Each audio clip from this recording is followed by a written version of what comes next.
Phone tapping వ్యవహారంలో కీలకమైన ఆధారాలను దర్యాప్తు బృందం సేకరించినట్టు తెలుస్తోంది. ట్యాపింగ్ కేసులో కీలక పాత్ర పోషించిన అడిషనల్ ఎస్పీలు తిరుపతన్న, భుజంగరావును న్యాయవాదుల సమక్షంలో పోలీసులు విచారిస్తున్నారు.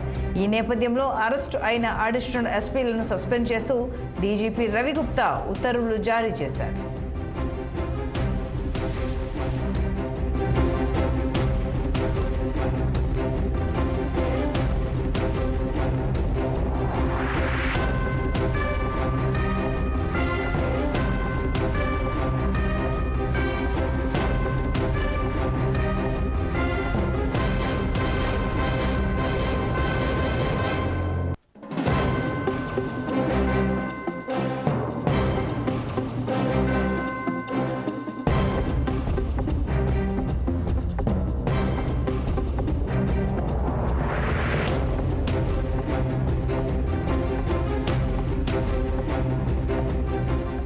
దీనిపై మరింత సమాచారం మా క్రైమ్ రిపోర్టర్ నిర్మల అందిస్తారు. నిర్మల, ఈ ఫోన్ ట్యాపింగ్ విషయానికి సంబంధించి లేటెస్ట్ అప్డేట్స్ ఏంటి?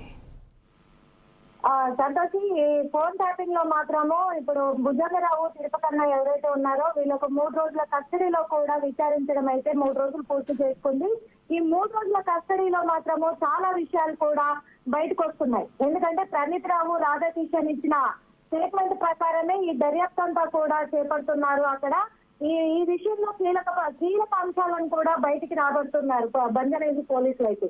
ఎందుకంటే తిరుపతన్న, ఈ భుజంగరావు కూడా ప్రభాకర్ రావు ఆదేశాల మేరకే మేము ఈ ఫోన్ ట్యాపింగ్ అంతా కూడా చేయడం జరిగింది అని కూడా వాళ్ళు ఒప్పుకోవడం జరిగినట్టుగా కూడా సమాచారం అయితే ఉంది.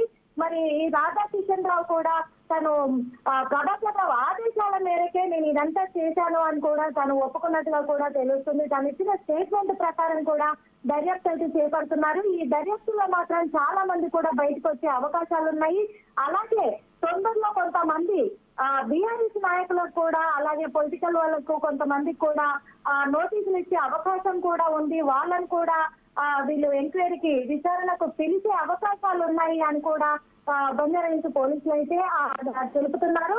అదే కాకుండా తిరుపతన్న, భుజంగరావు ఇన్ని రోజులు రిమైండింగ్ లో ఉండడం బట్టి, 48 గంటలు రిమైండింగ్ లో ఉండడం బట్టి డీజీపీ రవిగుప్తా మాత్రము వాళ్ళను కస్టడీ చేస్తున్నట్టుగా కూడా ఆదేశాలు అయితే జారీ చేయడం జరిగింది.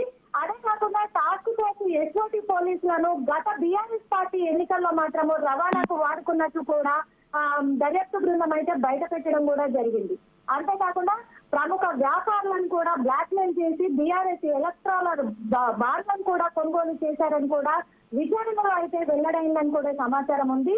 ఈ విషయం పైన కూడా ఇప్పుడు రాధాకిషన్ రావుని రిమైండింగ్ లో ఉంచడం బట్టి బంజారాహిల్స్ పోలీసులు అయితే సోమవారం రోజు నాంపల్లి కోర్టులో పిటిషన్ వేయనున్నారు. ఎందుకంటే వారం రోజుల కస్టడీని కోరుకుంటూ కూడా వాళ్ళు పిటిషన్ వేయబోతున్నారు. మరి రేపు పిటిషన్ వేసిన తర్వాత నాంపల్లి కోర్టు మరి రాధాకిషన్ ని కస్టడీకి ఇస్తుందా లేకపోతే రిమైండ్ లోనే ఉంచుతుందా అనేది కూడా మనం వేచి చూడాల్సింది. అంతేకాకుండా ఇప్పుడు రాధాకిషన్ ని కస్టడీకి తీసుకుంటే ఇంకా మరికొంతమంది కూడా బయటకు వచ్చే అవకాశాలు ఉన్నాయి. కాబట్టి ఈ దర్యాప్తును ముమ్మరం చేస్తూ కూడా ఇంకా ఎంతమంది ఉన్నారు ఈ ఫోన్ ట్యాపింగ్ వెనకాల, ఇంకా ఏమేమి సమాచారం ఉందని తెలుసుకోవడానికి కూడా ఇచ్చేస్తున్నారు. అలాగే ప్రభాకర్ రావు, భుజంగరావు, తిరుపతమ్మల ఫోన్లను కూడా వీళ్ళు స్టడీ చేసిన కంప్యూటర్ ఇదంతా కూడా వీళ్ళు దర్యాప్తు చేస్తున్నట్టుగా కూడా ఫోన్లని డేటాని, వాట్సాప్ మెయిల్స్ ని కూడా, వాట్సాప్ చాటింగ్ ను కూడా చెక్ చేస్తున్నట్టుగా కూడా సమాచారం అయితే ఉంది. ఎందుకంటే వాళ్ళ ఫోన్లు ఎవరెవరితో చాటింగ్ చేశారు,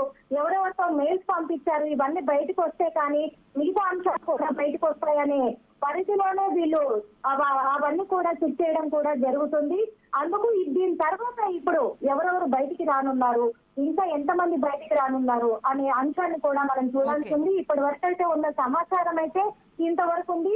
ఇప్పుడు మళ్ళీ రేపు నాంపల్లి కోర్టు ఏం తీర్పుని ఇవ్వబోతుంది, మరి ఇంకెంతమంది బయటికి రాబోతున్నారు, రాధాకిషన్ ని కస్టడీకి ఇస్తుందా లేకపోతే మళ్ళీ రిమైండ్ లోనే ఉంచుతుందా నాంపల్లి కోర్టు అనే దాని మీద కూడా వేసి చూడాల్సింది. Santoshi. Right Nirmala, thank you.